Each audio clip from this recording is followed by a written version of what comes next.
तो कैसे हैं आप सभी लोग। आशा करते हैं आप लोग बहुत अच्छे होंगे। और आज के इस वीडियो में 5 मोस्ट इंपॉर्टेंट ट्रिक लेकर आए हैं अलग अलग टॉपिक से, जो कि आपको आने वाला जो बिहार दरोगा का वैकेंसी है, लगभग 1800 प्लस वैकेंसी जो है अप्रैल के लास्ट में या मई के फर्स्ट वीक में आपको देखने को मिलेगा। और उस परीक्षा में आपको कुछ टॉपिक्स हैं जिससे क्वेश्चन बार बार आते रहते हैं, तो उन टॉपिक से 5 ट्रिक आपको लेकर आए हैं। और भी बहुत सारा ट्रिक अपलोड करते हुए रहते हैं। आप लोग का सपोर्ट रहा तो बहुत ज़्यादा से ज़्यादा मेहनत करके बढ़िया बढ़िया कंटेंट आपके लिए बिहार दरोगा रिलेटेड आपके लिए कंटेंट लाते रहेंगे।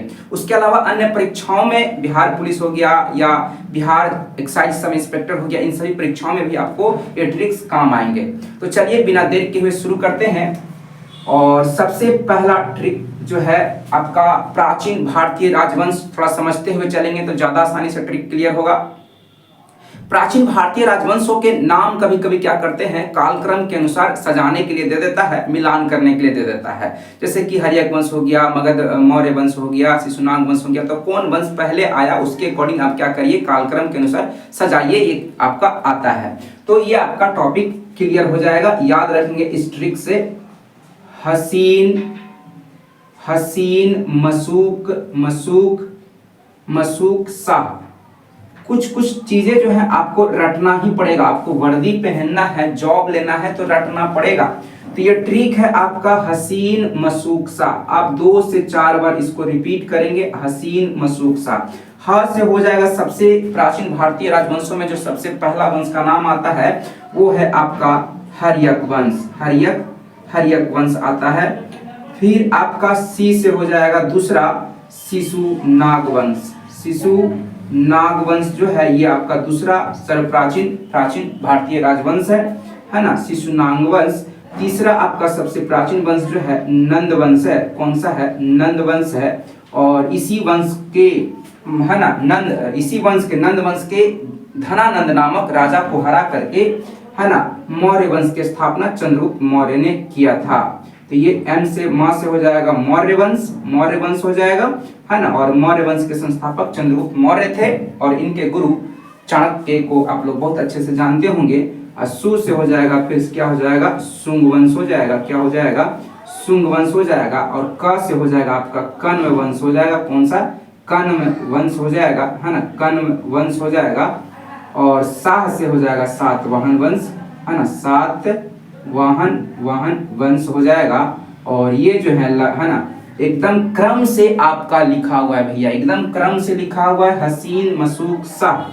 ह से हर्यक वंश, सी से शिशुनाग वंश, न से नंद वंश, म से मौर्य वंश, सु से शुंग वंश, क से कण्व वंश, सा से सातवाहन वंश। तो आप यदि बिहार दरोगा की तैयारी कर रहे होंगे और प्रीवियस ईयर का क्वेश्चन एनालाइज किए होंगे तो आप देखे होंगे कि इस तरह का इस टॉपिक से क्वेश्चन आया हुआ है भैया, एकदम आया हुआ है। तो उसको आप लोग क्या करेंगे, अरे आज क्लास है।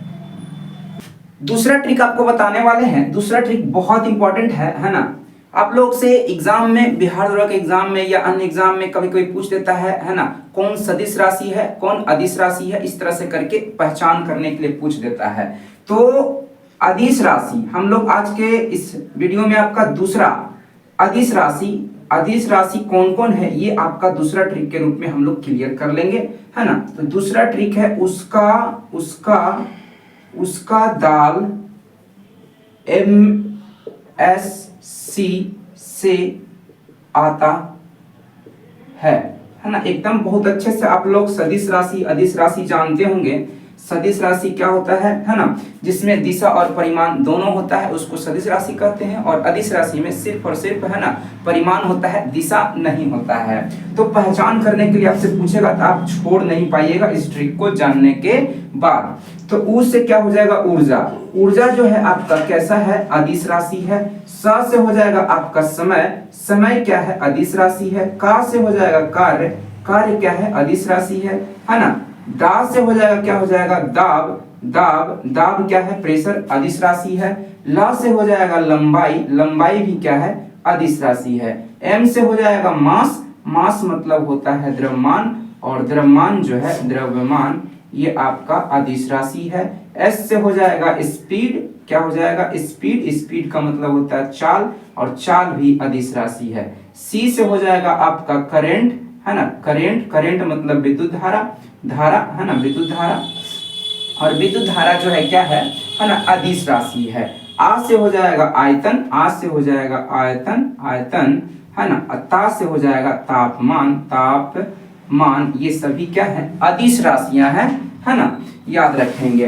अदिश राशि को किस ट्रिक से पहचानेंगे, उसका दाल MSc से आता है। आपको वर्दी पहनना है भैया, तो ट्रिक तो कुछ ना कुछ तो मेहनत करना ही पड़ेगा, याद तो करना पड़ेगा, कोई उपाय तो है नहीं, है ना। तो 2-4 बार आप रिपीट करेंगे, उसको लिख लेंगे कॉपी में, तो एकदम आसानी से याद हो जाएगा। उसका दाल MSc से आता है। उ से ऊर्जा, स से समय, का से कार्य, दा से दाब, ल से लंबाई, M से मास, मास मतलब द्रव्यमान, S से स्पीड, स्पीड मतलब चाल, C से करंट, करंट मतलब धारा यानी कि विद्युत धारा, है ना, ये से साइलेंट रहेगा। आ से आयतन मतलब वॉल्यूम, है ना, ता से तापमान। ये सभी राशियां जो है अदिश राशि है, एकदम दिमाग में बैठा लीजिए। सबका यूनिट आपको बहुत अच्छे से पता होगा। ऊर्जा का क्या होता है ना, जूल, ऊर्जा का मात्रक क्या होता है, जूल होता है, ये भी आपको बता देते हैं, जूल होता है। समय का सेकंड होता है, समय का क्या होता है, सेकंड जो होता है मात्रक होता है। कार्य का मात्रक भी जूल ही होता है, कार्य का मात्रक भी जूल होता है। दाब का क्या होता है मात्रक, पास्कल होता है, थोड़ा डिटेल में भी बता देते हैं, है ना। और लंबाई का मात्रक आप लोग को पता होगा कि मीटर होता है। और द्रव्यमान का क्या होता है, केजी होता है मात्रक। और चाल का मीटर प्रति सेकंड होता है या किलोमीटर प्रति घंटा होता है। मीटर प्रति सेकंड कहिए या किलोमीटर प्रति घंटा कहिए, चाल का मात्रक होता है। धारा का एम्पियर होता है, क्या होता है, एम्पियर जो है, एम्पियर, एम्पियर ये आपका मात्रक होता है। आयतन का मीटर क्यूब होता है, मीटर क्यूब या सेंटीमीटर क्यूब होता है ना। और तापमान का केल्विन होता है, क्या होता है, केल्विन होता है ना। फ़ारेनहाइट नहीं मार दीजिएगा, तापमान का ऐसे मात्रक केल्विन होता है। तो ये बहुत ही काम आएगा आपको। चलिए हम लोग नेक्स्ट चलते हैं, तीसरा ट्रिक पे चलते हैं, है ना। तीसरा ट्रिक भी बहुत इंपॉर्टेंट है, बहुत इंपॉर्टेंट है। आप सभी को बता दें कि 82.5 डिग्री पूर्वी देशांतर रेखा, 82.5 डिग्री पूर्वी देशांतर रेखा जो है ना, भारत के मुख्य रूप से 5 राज्यों से होकर गुजरता है। कितने राज्यों से होकर गुजरता है, तो कभी कभी आ जाता है कि निम्नलिखित में से, है ना, कौन से राज्य से होकर जो है 82.5 डिग्री पूर्वी देशांतर रेखा नहीं गुजरता है, या भारतीय मानक समय रेखा से कौन राज्य नहीं गुजरता है। तो कौन गुजरता है ये पता रहेगा तब तो आप छाट पाइएगा, ठीक है। तो इसके लिए आपको ट्रिक भी बता देते हैं और मानचित्र में भी बता देंगे तो क्लियर हो जाएगा, है ना। तीसरा ट्रिक है आपका, है ना, 82.5 डिग्री, 82.5 डिग्री पूर्वी देशांतर, पूर्वी देशांतर से, है ना, होकर गुजरने वाले भारतीय राज्य, गुजरने वाले भारतीय राज्य, कौन, भारतीय राज्य कुल कितना है, 5 राज्य आते हैं। इससे कितने राज्य गुजरते हैं, तो 5 राज्य गुजरते हैं। कुल कितने राज्य गुजरते हैं, 5 राज्य गुजरते हैं, ठीक ना। आप देखेंगे ये मैप छोटा सा बना देते हैं हम, ठीक ना, छोटा सा मैप बना देते हैं, आप थोड़ा सा आसानी से समझ पाइएगा, ठीक है। ये आपका भारत का मैप है, ठीक है, और इस पे आप आसानी से समझ सकते हैं।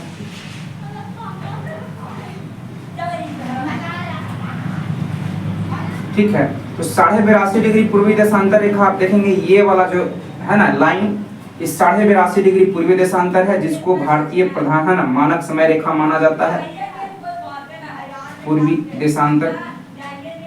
इसको 82.5 डिग्री को, है ना, भारतीय मानक समय रेखा माना जाता है। और इससे होकर कुल 5 राज्य गुजरते हैं। उसके लिए ट्रिक है आपका, उत्तर में मधुमक्खी, उत्तर में मधुमक्खी का छत्ता उड़ाया अंधे ने, उड़ाया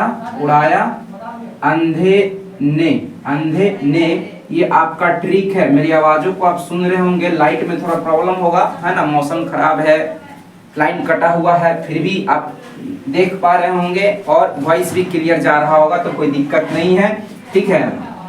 तो उत्तर में मधुमक्खी का छत्ता उड़ाया अंधे ने, ये ट्रिक नंबर 3 आप याद रखेंगे। उत्तर से हो जाएगा, यहाँ पे देख रहे हैं ये उत्तर प्रदेश है, उत्तर प्रदेश से होकर आपका 82.5 डिग्री पूर्वी देशांतर गुजरता है। मधु से हो जाएगा, मधुमक्खी से मधु अब निकालेंगे, मधु से हो जाएगा, क्या हो जाएगा, है ना, मधु से क्या हो जाएगा, मध्य प्रदेश हो जाएगा, क्या हो जाएगा, मध्य प्रदेश हो जाएगा। यानी कि मध्य प्रदेश से भी होकर 82.5 डिग्री पूर्वी देशांतर रेखा गुजरता है। फिर छत्ता से हो जाएगा आपका छत्तीसगढ़, क्या हो जाएगा, छत्तीसगढ़, छत्तीसगढ़ से भी होकर गुजरता है। औराया से हो जाएगा, क्या हो जाएगा, उड़ीसा हो जाएगा, है ना, ये छत्तीसगढ़ है और ये आपका उड़ीसा है ना, उड़ीसा है, उड़ीसा। अब फिर आप देखेंगे अंधे, अंधे से हो जाएगा आंध्र प्रदेश हो जाएगा, क्या हो जाएगा, आंध्र प्रदेश हो जाएगा और आंध्र प्रदेश से भी होकर भी 82.5 डिग्री पूर्वी देशांतर गुजरता है। यानी कि ट्रिक में आपको क्लियर पता चल गया होगा। उत्तर में मधुमक्खी का छत्ता उड़ाया अंधे ने, उत्तर से हो जाएगा उत्तर प्रदेश, मधु से हो जाएगा मध्य प्रदेश, छत्ता से हो जाएगा छत्तीसगढ़, उड़ाया से हो जाएगा उड़ीसा, अंधे से हो जाएगा आंध्र प्रदेश, है ना। मैप में भी देखिएगा ये आपका क्या है ना, उत्तर प्रदेश है, फिर ये मध्य प्रदेश है, फिर ये उड़ीसा है, ये आंध्र प्रदेश है। ये कुल 5 राज्य से होकर भारतीय मानक समय रेखा गुजरता है ना। और यानी कि 82.5 डिग्री पूर्वी देशांतर से होकर के ये 5 राज्य भारत के गुजरते हैं, है ना। तो कौन नहीं गुजरता है, कभी कभी ये पूछ लेता है एग्जाम में, तो पता तो रहे कि कौन गुजरता है, तो आप आसानी से बता दीजिएगा। चलिए आगे हम लोग चौथे ट्रिक पर आते हैं, आप लोग इसको नोट डाउन कर लेंगे। चौथा ट्रिक बहुत इंपॉर्टेंट है ना, आप है ना देखेंगे। चौथा ट्रिक है वेदांग के नाम, वेदांग के नाम, है ना। वेदांग, वेद नहीं, वेद तो 4 आप लोग बहुत अच्छे से जानते होंगे, है ना। यजुर्वेद हो गया, सामवेद हो गया, ऋग्वेद हो गया, अथर्ववेद हो गया, बहुत अच्छे से जानते होंगे, है ना। लेकिन वेदांग के नाम भूल जाते होंगे, पढ़ते होंगे, रटते होंगे, लेकिन भूल जाते होंगे। लेकिन आज के बाद आप वेदांग के नाम को नहीं भूल पाएंगे। तो वेदांग जो है कुल संख्या कितना है, संख्या आप लोग बहुत अच्छे से जानते होंगे, 6 वेदांग होते हैं। कितने होते हैं, इसके लिए आपको ट्रिक बताते हैं, है ना। याद रखिएगा, निशा कब जाए छय, है ना। ये आपका मैथिली भाषा है। मैथिली भाषा में कभी कभी नहीं बोला जाता है कहाँ जाए छय, कत जाए छय, है ना, की करे छय। तो निशा से, है ना, निशा कब जाए छय।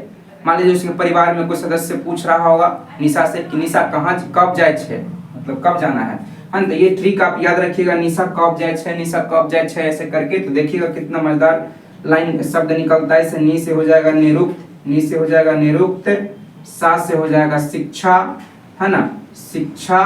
क से हो जाएगा कल्प, क से हो जाएगा कल्प, ब से हो जाएगा व्याकरण, व्याकरण, है ना। जय से हो जाएगा ज्योतिष हो जाएगा, क्या हो जाएगा, ज्योतिष हो जाएगा। छ से हो जाएगा छंद, छ से हो जाएगा छंद। और ये देख रहे हैं 6 वेदांगों के नाम, निरुक्त, शिक्षा, कल्प, व्याकरण, है ना, ज्योतिष, छंद। इस प्रकार से ये 6 वेदांग के नाम स्पष्ट रूप से निशा कब जाए छय से आप याद रख सकते हैं। एकदम देख रहे हैं, छोटा छोटा ट्रिक लिए हैं, लेकिन आपका कितना बढ़िया बढ़िया कंफ्यूजन दूर कर देगा। आप इसको एक ट्रिक के बहुत सारा ट्रिक डाले हुए हैं और बहुत सारा ट्रिक आपको डालेंगे, है ना। ये बिहार दरोगा का जो प्रीवियस ईयर का एनालाइज करेंगे क्वेश्चन को ना, तो उस टॉपिक को एनालाइज करके ही हम ट्रिक आपके लिए ला रहे हैं। आप ये एनालाइज करेंगे, वीडियो भी अपलोड कर दिए हैं, जितना भी बिहार दरोगा का एग्जाम में क्वेश्चन आ चुका सब हम अपलोड कर दिए हैं। तो देखेंगे कुछ कुछ टॉपिक से क्वेश्चन आते रहता है, वो यही सब टॉपिक रहता है, ठीक ना। चलिए इसको आप लोग लिख लेंगे। और 5वां ट्रिक है, बहुत छोटा ट्रिक है, बहुत ही मजेदार ट्रिक है। हमेशा कंफ्यूजन कभी कभी हो जाता है, तो कंफ्यूजन नहीं होगा। ट्रिक है पिताजी। ट्रिक क्या है, पिताजी। एकदम याद रखेंगे। देखिए यहाँ से क्या निकल रहा है, पी से होता है पित्तल, पी से क्या होता है पित्तल, और पित्तल है एक मिश्र धातु। पित्तल क्या है, एक मिश्र धातु है। पित्तल क्या है, एक मिश्र धातु है। मिश्र धातु क्या होता है, जो 2 या 2 से अधिक धातुओं को मिला करके, है ना, एक अन्य चीजें बनाया जाता है, पदार्थ बनाया जाता है, उसको मिश्र धातु कहते हैं। और पित्तल मिश्र धातु में क्या होता है, तांबा होता है, और जी से जिंक होता है। क्या होता है, जिंक होता है ना। जिंक को ही जस्ता कहते हैं। क्या कहते हैं, जस्ता कहते हैं। और तांबा का संकेत Cu होता है, परमाणु संख्या 29 होता है। और जिंक का संकेत Zn होता है, परमाणु संख्या 30 होता है। इसमें आपका कॉपर 70% होता है और जिंक जो है 30% रहता है। तो ये सभी चीजें भी आप ध्यान में रखेंगे, ठीक ना। तो देखिए कितना मजेदार ट्रिक हो गया। पिताजी, पी से पित्तल हो गया, ता से तांबा हो गया, जी से जिंक हो गया। यदि आपसे पूछ देगा पित्तल किन किन धातुओं से मिलकर बना होता है, तो आप आसानी से बता सकते हैं। तो ये देख रहे हैं छोटे छोटे चीजें, इसी तरह का हम वीडियो आपके लिए स्पेशली लाते रहेंगे।